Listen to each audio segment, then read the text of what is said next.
We're recording. Right. Are you ready? Mm-hmm. I have two questions for you. Oh, okay. I also have two questions for you. Who should go first? You can go first. Okay. This question says, what will matter more in 2026? Reach or relevance? That's an interesting one. But I would say both. Both? Yeah, I'll say both, and here's why. Because think about it like this, right? If you have all the reach, but that reach isn't infused with relevance, then you are going to struggle with conversion. And in the same vein, if your content or your marketing message is relevant, but you don't have as much reach, then your conversion will also be limited. So I'd say both. So as much as we are trying to be relevant, let's also find ways to amplify our reach. And that's why I love what social media is doing for all of us as brands, right? Whether it's for personal brands or for business brands, it removes that middleman, so you have access to position yourself to get more reach for your marketing message. So yeah, I'll say both reach and relevance are very important for 2026. Is it possible for you to have reach without relevance?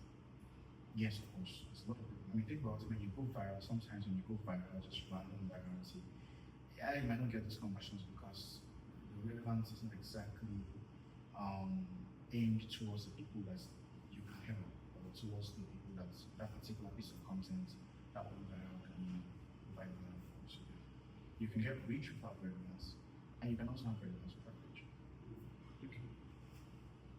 Okay, my turn. All right, so your question, I think I like this question. So it says, why is community more valuable than audiences? I think this question makes a lot of sense because it connects to what I'm passionate about. I love to build communities, and I think over the years, a lot of people focused on building audience. And it makes a lot of sense for you to have a lot of following, people engage your content. But what makes your brand have a community is when there is an emotional attachment, there's a connection, there's a deeper purpose.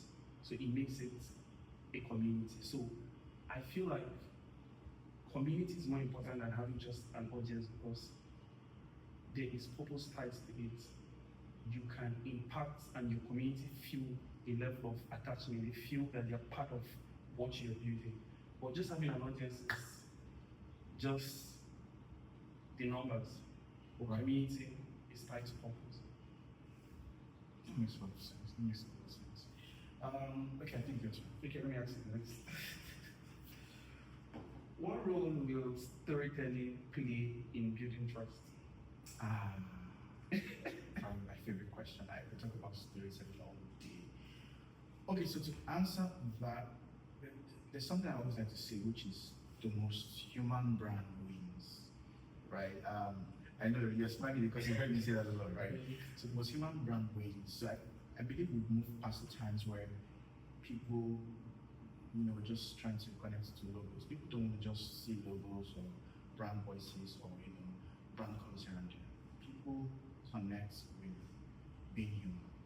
And so there's no better way to build that emotional connection, to build that humanity, to build that human touch than through storytelling, because storytelling is about emotions. It's beyond just facts, it's wrapping facts and in Gary Vee's words, sugarcoating it, with emotions, right? So as much as brands love to shout about the features of their products or products this or products that, I really think that if you're looking to build trust with your community, right, or your audience generally, then storytelling is going to be a very important factor. And that's why, even for us at Reviews by Circle, right, we're very particular about making sure that when we get to work with brands, we are not just bringing their marketing message to the table without using the whole regular ways that marketers used to communicate these days, which is throw facts here and there, but wrapping all of that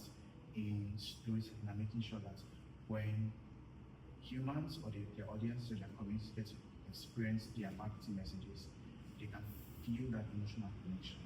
And of course, there's no better way to achieve that than through storytelling. I should tell them to ask a question. Thank you, cool. Yeah, so people talk about storytelling, but most people don't understand what storytelling is. For some people, they feel storytelling is telling a story, just coming out and just reading a story. But what to you, what does storytelling mean? What is storytelling? And I like that you asked that because I was using a particular conversation with someone and it's like, oh, we don't want to tell a story, and check what it is. And so yeah, just like you said, people think that storytelling is this very rehearsed, structured way of trying to communicate. But the truth is, in simple terms, storytelling is just speaking in a way that the next person who is human understands, right? Because if you want to be able to get people to understand a certain message, first you have to understand that they're also humans, right? Behind every person is that humanity. So how are we going to be able to communicate in a way that gets them to not just see the facts of what we're saying, but also understand, right? I like to say that why storytelling is very important today is because it doesn't just help the brands to communicate for the audience, for the person to understand them, but it also helps the person to feel understood. And that's the most important element in marketing. Awesome. So I've got a second question for you. Okay. So it says, why are brands moving from selling products to selling identity? Powerful question. That's a great question because I think for the longest, a lot of brands have been selling products, literally. So you give them, they have their brand, and first thing they do when they interact with customers is, this is what I sell, this is what I do, buy from me.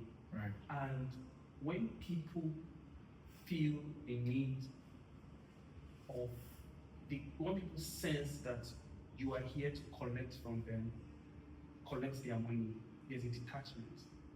So what you do basically is, you don't sell the product, you sell what the product stands for and how it affects their life. So if I am hosting an event, probably say I'm selling an event, I am not selling come to my party. I'm letting you understand that when you come to my party, you have a great experience, you have fun, there's a connection, there is a community where you can feel safe. So that way, you're not telling them, come for my event and pay. No, you're selling the purpose of that event and how we connect to them. So, and that goes across all area of marketing, even product and everything. Just a quick follow-up question. A lot of people hear that and think, isn't that being fake? And I think that's also why they like to call us marketers liars. Isn't that lying? Isn't that being fake? Isn't that trying to push a narrative that doesn't exist? Okay, so I don't think it's fake. As a matter of fact, I think it's selflessness. Yes, because it is putting the need of your customer first. Johnson Maxwell said that nobody cares how much you know until they know how much you care. So if your customer have a sense that you care for them and their need is very much important, then they will buy from you. Someone shall power. So it is selflessness. It is you prioritizing their need over you wanting to sell. And at the end of the day, you win because they end up buying from you. I love that. I think that's very practical in the way that marketing should work today.